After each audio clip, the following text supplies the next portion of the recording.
Hi, Hello. Kelton. Hi. How Hi, are Tom. you? Let me just adjust my camera because that's what has to happen all Oh. the time. Thanks for joining me. Yeah, thanks for having me. Sure. Um, Kelton, who brought you onto the project? I sort of know this because you and Bailey told me this before, but how did you get involved with the project KillHer?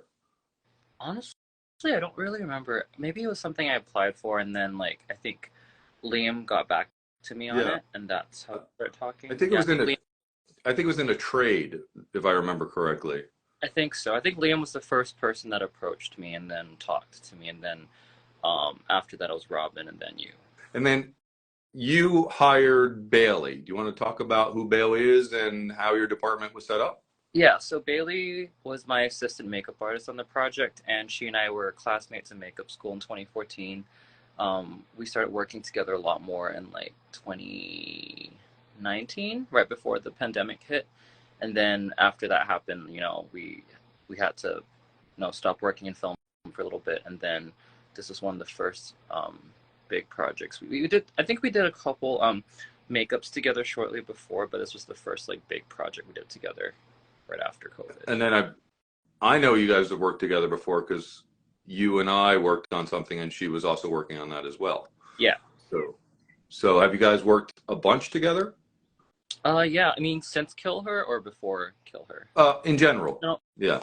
Yeah. I think we've done a couple, a lot of event work together. We've done a lot of smaller private photo shoots for our clients together. Sorry, my cat. Yeah, no worries. Yeah. Yeah. And so this was our first feature together, so I was really excited for that. Since I'm not a makeup person and I've never worked in the makeup department other than lugging tables around and stuff like that, how do you approach a project? I assume you applied for it before you knew what you were doing. Yeah. Um, and then Liam probably sent you a script. And for those that don't know, Liam was the line producer on this. He basically hired the crew. Is that what basically happened? And then you read the script? Yeah, I think they just basically told me it's gonna be a horror. It's gonna be shot in Big Bear, and it's gonna be like an in the woods kind of '80s slasher horror comedy, and and then they sent me the script, and then I kind of put together the quote for all the makeups and stuff, and all the I had to start coming up with looks for the characters because they were sending me headshots and things, and then we only had I want to say a 2 week turnaround. It all happened super fast. 2 week prep. Yeah, so. And so when you get the script, um, you're not, are you reading for entertainment? Are you reading to figure out how to do it? Are you reading to see if you want to do it? What's your process there? I think everyone's different. For me, I read the script just to get a feel of what the film's about, and then I go through and highlight things that I think would be effects. Because I do beauty, but I also do a lot more effects. So for me, my big thing is getting all the gags, and the gory bits out of the way. So I go in and highlight what I think will need special effects for, and then break that down so that I can come up with a breakdown of what needs to be done or Of prepped. how to build that effect? Yeah. And then do you pitch that to the line producer and see if that's doable with the cost, or how do you go about doing that? Yeah, pretty much be hey, so this is what we need to get done, what's the budget you're working with, and this is what we can do with that budget. And then if things have to be changed or altered to fit, then, the director or producer ultimately make those decisions. Without giving away any plot points or the story, Yeah. did you have a favorite, or saying which character gets what happened? Do you have a favorite effect that when you read the script, you're like, I want to do that? Um, yeah, I mean, uh, the head getting crushed scene Okay. was probably, yeah, the one I was You want to do excited that. There's for. and It's then, funny. Yeah. and then while you were doing it, was there a scene where you were like, this was a lot more fun than I expected it to be, or this turned out better than I expected it to be? Oh, that's tough. Again, Let's without giving away a character or I plot or know anything. it's hard. I guess some of the big fight scene with the chainsaw Yeah, stuff I think turned out I pretty would cool imagine. for how many setups we had that day, and um it was just a crazy frantic rush to make everything like work for the time that we had, and I think ended up looking like really good. So Yeah, I think it looks awesome. yeah, It's funny, like we know what it is. We know what's right out of frame, or we know where you and Bailey were sitting or whatever, but the audience doesn't see that. But it's so funny when you see it and it looks believable, but in your brain, you know, oh, Kelton's right here on the camera and Bailey's right here, and you know, they're covered in blood right now, squirting up in the air or whatever. I mean, it looks good on camera, but when you see all the behind the scenes stuff, it looks ridiculous. Yeah, that's what I'm saying. In my brain, I can appreciate what's on the screen, but I also think, you know, oh yeah, it's kind of funny how we do that. And then I had an interview with Robin, the director, the other day, and we were talking about that 54 scene day or setup day. Yeah. And we were talking about the blood effects and the temperature.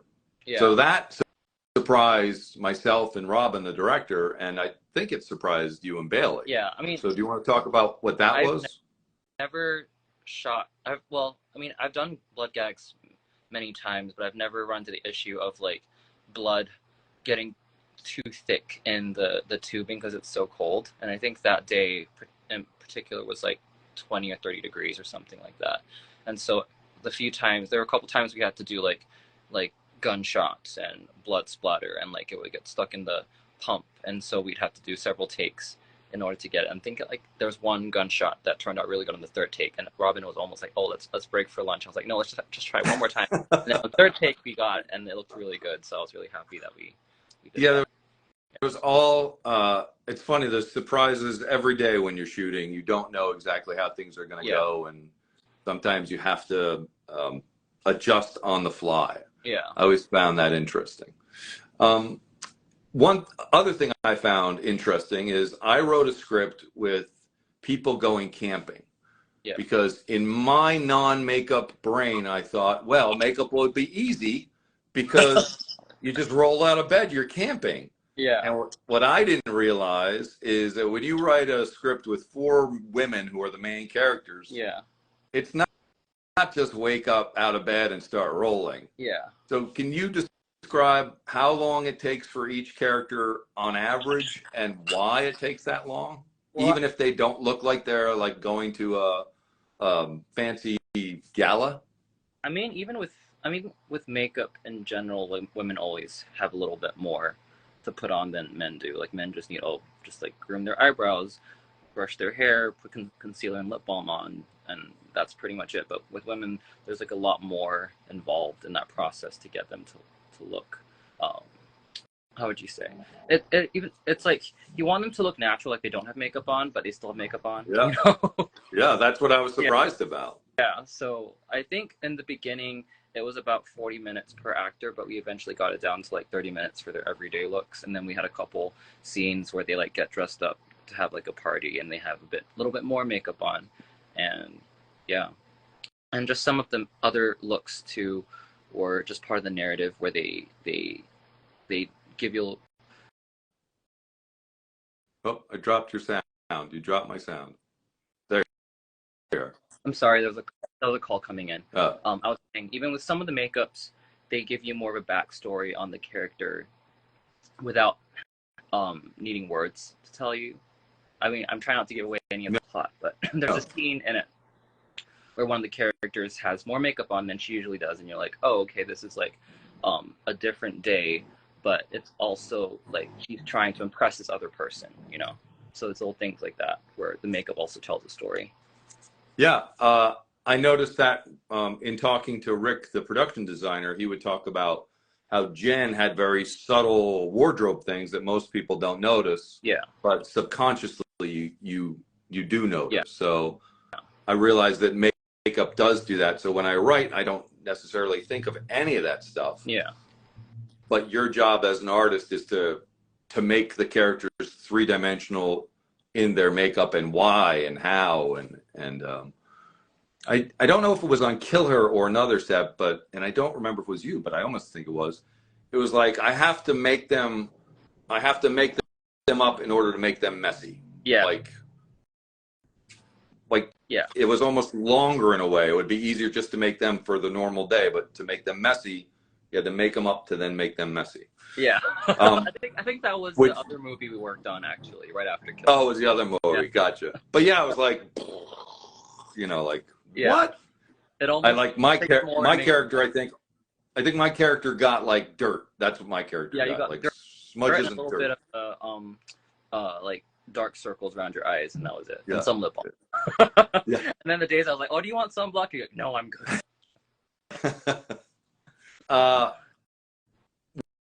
We talked just the other day, which I never thought of before, which Yeah. totally makes sense, is that you get hired privately for Halloween parties sometimes, or for Halloween makeup for private clients. Yeah, I do. So number one, can you talk a little bit about that? Like what kind of people approach and what they often look for? Yeah, I tend to get a lot of more female clients for Halloween that want to do like, I know, something sexy and scary either for a photo shoot or for an event they're going to. Like one year I had Holly Wolf, who is a Playboy model, and we did her up as Mystique from X-Men. So it was like full body prosthetics and body paint. I think it was like 45 different silicone pieces we had to glue on her. Wow. 8-hour makeup. It was like a lot, but it was really cool, and I think a lot of people were like pretty impressed when they saw her on the carpet. So stuff like that, or sometimes, excuse me, sometimes I've had a few singers who want to go to like a Halloween party and they dress up to impress. Like I think it was 2021, yeah, the year of KillHer. Right after KillHer, I had a gig where I was doing a Nox in the Moon from The Mummy on this singer-songwriter called Seven. She wrote like The Wave, Ariana Grande, and she had full. I just did the body paint. There was another stylist involved, another beauty artist, but she had full like gold airbrush paint and like painted all the markings on her body. So she was basically just like naked. So that kind of stuff. Wow. Yeah. Well, for those listening to this now or later, look him up on Instagram and see some of the work you've done. Some of it is amazing. The things that stick in my brain the most is you've done a lot with like, and I'm not a big horror aficionado, but like the Hellraiser, like spikes in the face kind of thing. That was my Pinhead makeup. That one did pretty well. It was for a model's shoot, and it got featured in Hustler magazine actually. Wow! Congratulations. Thanks. That was cool. I was like, oh wow, never thought my work would be in Hustler, but here we are. It's the same thing as any other artist, right? You just have to get your art out there and your work out there. Yeah. Do you have any tips? Obviously, most of us are not going to be hiring professional makeup people to do our makeup, or many of us won't. Do you have any tips for people that do their own makeup for Halloween, like what to stay away from if they're going to a party all night? Yeah, I would stay away from using grease paint, so you don't rub it, like, because that stuff transfers and you get it all over your clothing, other people, so not be a fun time. Try and use water-based paints. I would get like an alcohol-based sealer if you're going to be out all night. Stay away from cheap makeup because that can break you out. So like anything from like Party City or just be careful. Got to go to a proper makeup store and buy your products. Spirit Halloween is getting a little better, but I personally don't use their makeup. I like to go to any of the makeup stores in North Hollywood, like Friends, Namies, or Nigel's, and just higher quality stuff, not just cheap kids. And not grease paint. Grease paint's probably some of the worst stuff you can use. It's great for stage. It's an older type of makeup that you still use it, but if you're gonna be like, bumping against other people in the club or going out with friends, you don't want to be transferring grease paint all over other people. So I am ignorant about makeup. When you say water-based with a sealer, so you basically put on a base, and then when you're done with the makeup, you put on a sealer so it doesn't run or doesn't. Yeah. So water-based just means it'll be activated with water. So there's alcohol-activated paints, which is what I use a lot of on KillHer for a lot of the blood and stuff, or like painting on wounds and cuts. And water-based is basically a water-activated paint. And with those, you have to seal it with an alcohol sealer, so that way when you sweat, it's not going to run. What if I wanted to do a costume with a Frankenstein scar or a scar or something like that? Can you just describe briefly how one would do like a latex? Yeah, adhesion? it depends on how good you want it to look. Obviously, doing it for film, you're trying to do it for 4K. But if you're doing it for fun for Halloween, you can just get some like liquid latex from the Halloween store, and then you can put it on your skin using a Q-tip, and then you can also like peel it back just to get it to look like the skin's peeling off. I like to do maybe like 2 or 3 layers to powder with baby powder, and then go over that with some with latex though. Water-based paint works. You can use grease paint, but not my favorite. I like water-based paint. But yeah, use just some liquid latex. You can use more latex to glue some stitches over it if you want it to have that 3D effect, or you can just use the water-based paint to paint like scars and markings or do it with an eyeliner. So there's different ways you can do it.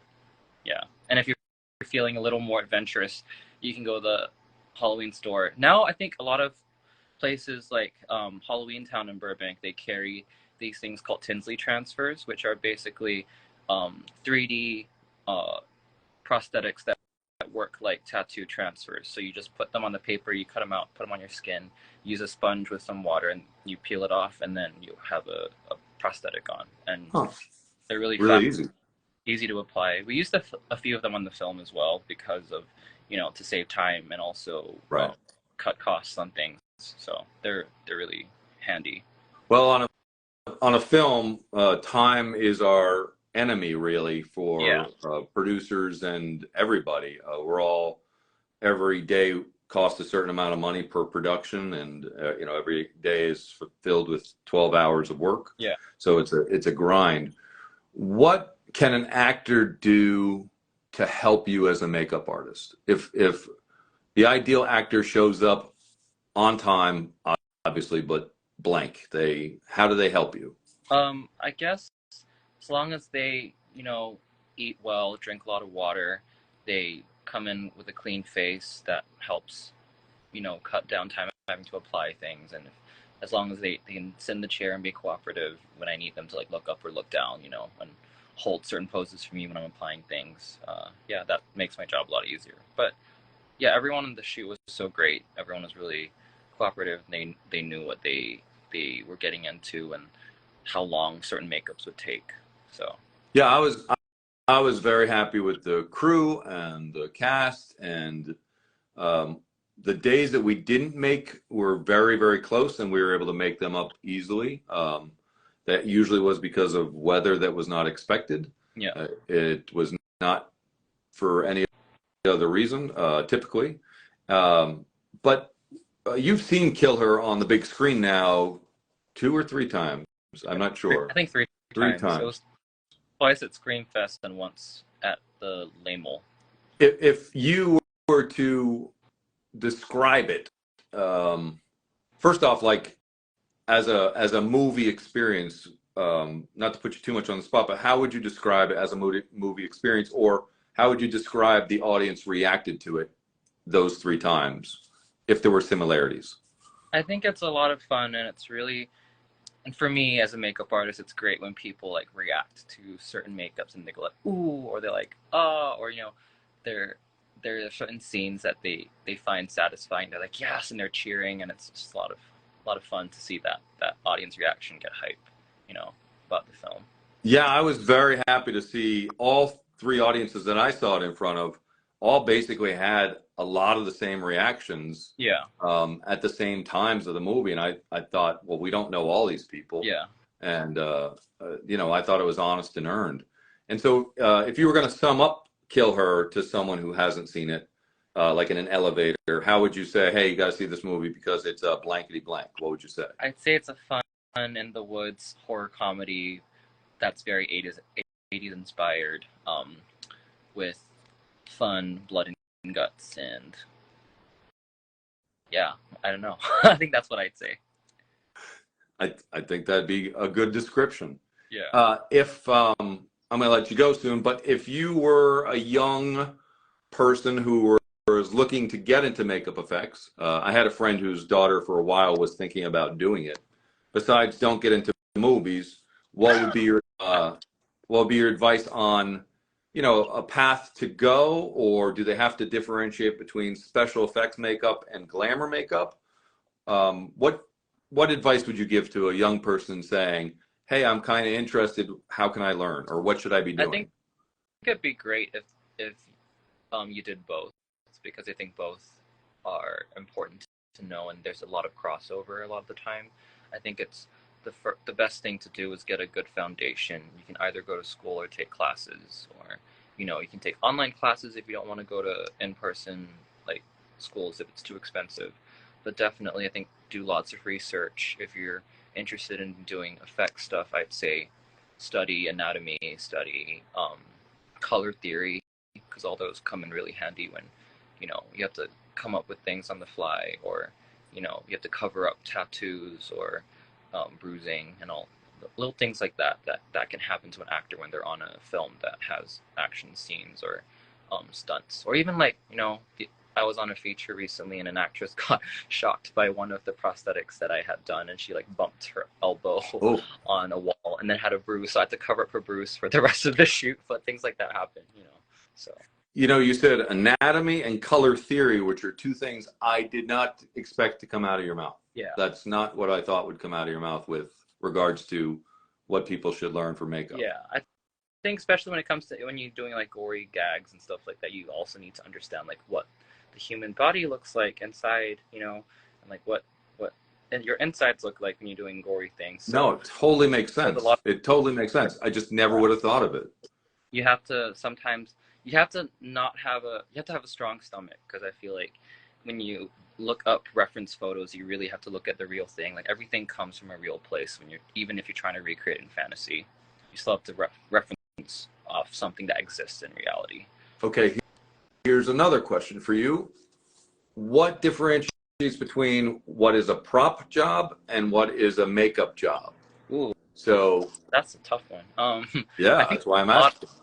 There's a lot of crossover. I think when it's something that is connected to an actor or has to be applied to an actor, I think that's more makeup versus a prop. A prop can be something they can just hold, That's not what about like vomit, fake vomit? Whose job is that? I think that's a makeup job, because that's okay. in the actor's mouth. Interesting.